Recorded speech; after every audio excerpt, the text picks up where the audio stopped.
एक गांव में एक किसान था जिसे एक बहुत ही बुरी आदत लग चुकी थी। और वह आदत थी बेवजह चिंता करने की। वह हर समय किसी न किसी चीज़ की चिंता करता ही रहता। वह हर समय सोचता रहता कि कहीं मेरे साथ कुछ गलत ना हो जाए, जबकि उसकी ज़िंदगी में अभी तक सब कुछ ठीक ही चल रहा था। उसके पास एक बड़ा सा खेत था जिसमें अच्छी खासी फसल हो जाती थी। खेती करने के लिए 4 हट्टे कट्टे बैल थे, 2 बैलगाड़ियाँ थीं, एक अच्छा घर था, एक पत्नी और 2 प्यारे बच्चे थे। लेकिन फिर भी वो किसी न किसी अनहोनी के बारे में सोचकर बेवजह चिंता करता रहता। कभी सोचता कि अगर मेरी फसल में कीड़े लग गए तो क्या होगा, अगर आवारा पशुओं ने फसल को बर्बाद कर दिया तो क्या होगा, अगर सूखा पड़ गया या अत्यधिक बारिश हो गई तो मेरी फसल खराब हो जाएगी। ऐसे ही वो भविष्य की अन्य बातों के बारे में सोचकर बेवजह चिंता में डूबा रहता। जैसे कि कहीं खेती के समय मेरे बैल बीमार न पड़ जाएं, मेरे बच्चों का भविष्य कैसा होगा, कहीं बुढ़ापे में मुझे कोई बड़ी बीमारी ना हो जाए, मेरे बच्चे बुढ़ापे में मेरा ख्याल रखेंगे भी या नहीं, वगैरह वगैरह। अपनी इस लगातार बेमतलब चिंता करने की आदत की वजह से वह अशांत और परेशान सा रहने लगा था। उसका स्वभाव कुछ चिड़चिड़ा सा हो गया था और अब उसका किसी भी काम में मन भी नहीं लगता था। उसकी पत्नी ने भी इस बात को अनुभव किया कि उसे बिना मतलब चिंता करने की आदत पड़ चुकी है। उसने उसे कई बार समझाने की कोशिश भी की कि तुम बेवजह चिंता करना छोड़ दो, लेकिन उसके समझाने का कोई मतलब नहीं निकला। तो फिर एक दिन वह उसे लेकर एक बौद्ध भिक्षु के आश्रम में पहुंची। बौद्ध भिक्षु बहुत ही बुद्धिमान और ध्यानी व्यक्ति थे। वो लोगों की समस्याओं का समाधान करने के लिए प्रसिद्ध थे। किसान और उसकी पत्नी ने अपनी सारी समस्या बौद्ध भिक्षु के समक्ष रख दी। किसान ने कहा, महात्मन, मैं हर समय किसी न किसी बात की चिंता करता रहता हूँ। मैं ज़्यादातर उन बुरी चीज़ों के बारे में सोचकर चिंतित होता रहता हूँ जो अभी तक मेरे साथ हुई भी नहीं। किसान की समस्या को पूरे ध्यान से सुनने के बाद बौद्ध भिक्षु ने कहा, ठीक है, तुम दोनों कल सुबह आना और फिर मैं तुम्हें तुम्हारी समस्या का समाधान बता दूंगा। अगली सुबह जब किसान और उसकी पत्नी बौद्ध भिक्षु के आश्रम में पहुंचते हैं तो देखते हैं कि बौद्ध भिक्षु बहुत ही चिंतित अवस्था में जमीन पर पलथी मारकर बैठे हुए हैं और उनके सामने एक दूध से भरा ग्लास रखा हुआ है। बौद्ध भिक्षु बार बार उस दूध की ग्लास की तरफ देखते और फिर कभी अपना हाथ अपने सर पे रखते तो कभी जमीन पे मारते। वो बहुत ही चिंतित और बेचैन दिखाई पड़ रहे थे। भिक्षु को इस तरह परेशान देख किसान ने उनसे पूछा, महात्मन, क्या बात है, आप इतने परेशान क्यों हैं? बौद्ध भिक्षु ने बहुत ही बेचैनी भरे शब्दों में कहा, मैं इस ग्लास के दूध को लेकर बहुत ही चिंतित हूँ। मुझे चिंता हो रही है कि कहीं बिल्ली इस दूध को गिरा न दे, कहीं यह दूध खराब ना हो जाए या फिर आश्रम का कोई शिष्य इसे पी न जाए। मैं इसी बात को लेकर सुबह से बहुत परेशान हूँ। बौद्ध भिक्षु के मुंह से ऐसी बातें सुनकर किसान और उसकी पत्नी जोर जोर से हंसने लगे। किसान ने हंसते हुए कहा, महात्मन, इसमें इतनी चिंता करने वाली कौन सी बात है? ये दूध ही तो है। अगर इसे बिल्ली ने गिरा दिया या ये खराब हो गया या फिर किसी ने इसे पी लिया तो क्या हो गया? ये आपको दोबारा मिल जाएगा। और वैसे भी आपका चिंता करना व्यर्थ ही है, क्योंकि ना तो अभी इसे बिल्ली ने गिराया है, ना ही ये खराब हुआ है और ना ही अभी इसे किसी ने पिया है, और हो सकता है कि भविष्य में ऐसा हो भी ना। किसान के मुंह से ये बातें सुनकर बौद्ध भिक्षु मुस्कुराए और बोले, मैं भी तो तुम्हें यही समझाने का प्रयास कर रहा हूँ कि भविष्य की उन घटनाओं की चिंता करना व्यर्थ है जो अभी हमारे साथ हुई ही नहीं, और बहुत बड़ी संभावना है कि वो कभी होंगी भी नहीं। और अगर हो भी गई तो जिस चीज़ को तुम एक बार हासिल कर सकते हो उसे तुम दोबारा भी हासिल कर सकते हो, और अगर नहीं भी कर पाए तो कोई बात नहीं, क्योंकि समस्याओं के आने के साथ ही उन समस्याओं का सामना करने की हिम्मत भी अपने आप ही आ जाती है। बौद्ध भिक्षु की ये बातें सुनने के बाद किसान को लगा जैसे किसी ने उसके गाल पर एक थप्पड़ मारकर उसे नींद से जगा दिया हो। उसे महसूस हुआ कि वो भी तो यही गलती कर रहा है। वो भी तो भविष्य की उन घटनाओं के बारे में सोचकर चिंतित हो रहा है जो अभी तक घटी ही नहीं और शायद कभी घटेंगी भी नहीं। वह कुछ देर तक स्तब्ध खड़ा रह गया और फिर बौद्ध भिक्षु के चरणों में गिर पड़ा और कहने लगा, इतनी आसान भाषा में मुझे मेरी गलती का एहसास करवाने के लिए आपका बहुत बहुत धन्यवाद। और मैं आज से पूरा प्रयास करूंगा कि मैं बेवजह चिंता करना बंद कर दूं।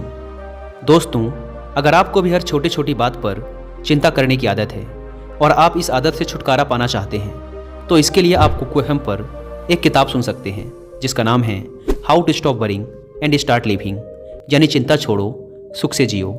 इस किताब को विश्व प्रसिद्ध लेखक डेल कार्नेगी ने लिखा है। इसमें चिंता से छुटकारा पाने के लिए बहुत से प्रैक्टिकल तरीकों के बारे में बात की गई है, जिन्हें अपनाकर आप एक चिंता मुक्त जीवन जी सकते हैं।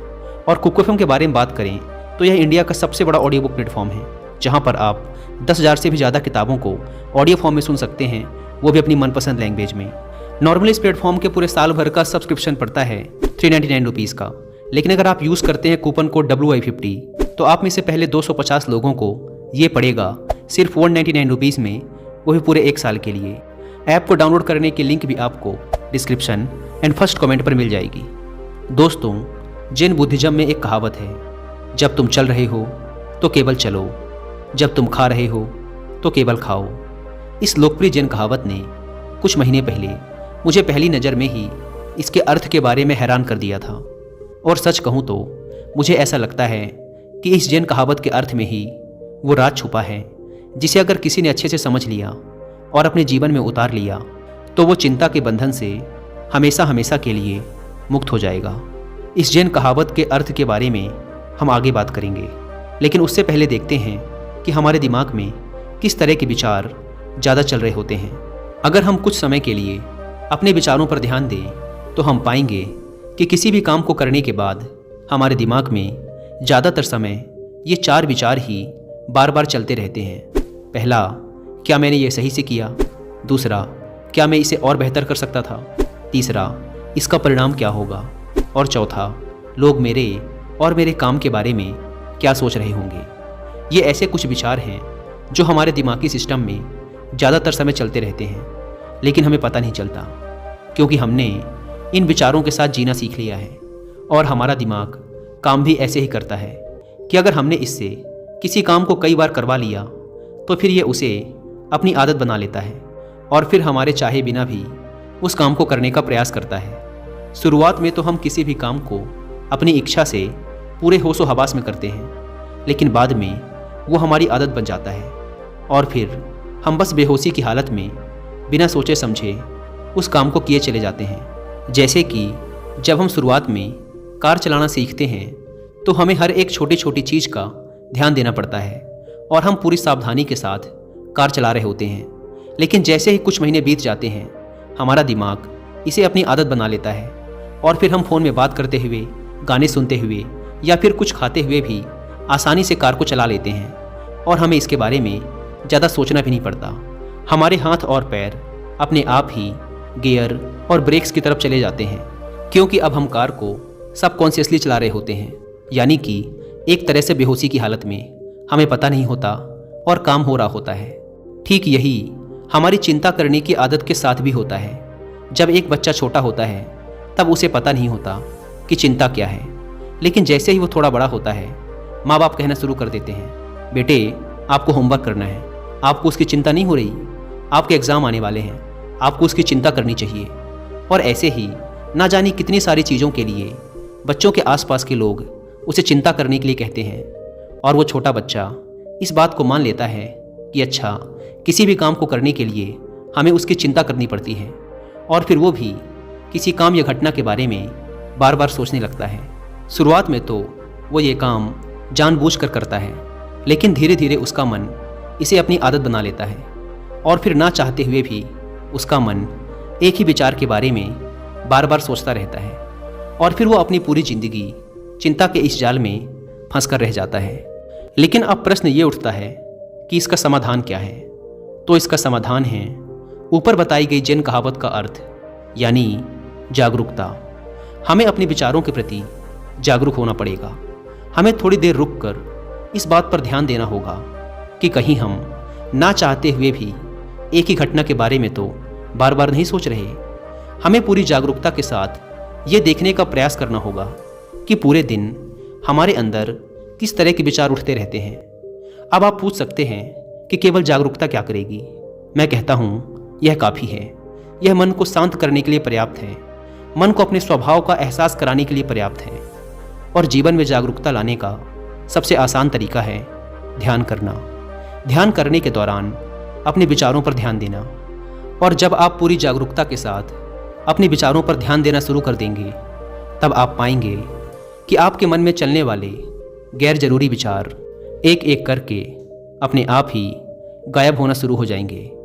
और फिर आप अनुभव कर पाएंगे एक आनंदित और शांत जीवन का। दोस्तों, उम्मीद है कि आपको इस वीडियो से बहुत कुछ सीखने को मिला होगा और अपनी चिंता से छुटकारा पाने के दूसरे बहुत से तरीकों के बारे में जानने के लिए आप कुकू FM पर how to stop worrying and start living book की हिंदी में ऑडियो बुक सुनना ना भूलें। और 50% डिस्काउंट के लिए आप WI50 कूपन कोड का इस्तेमाल भी कर सकते हैं। धन्यवाद।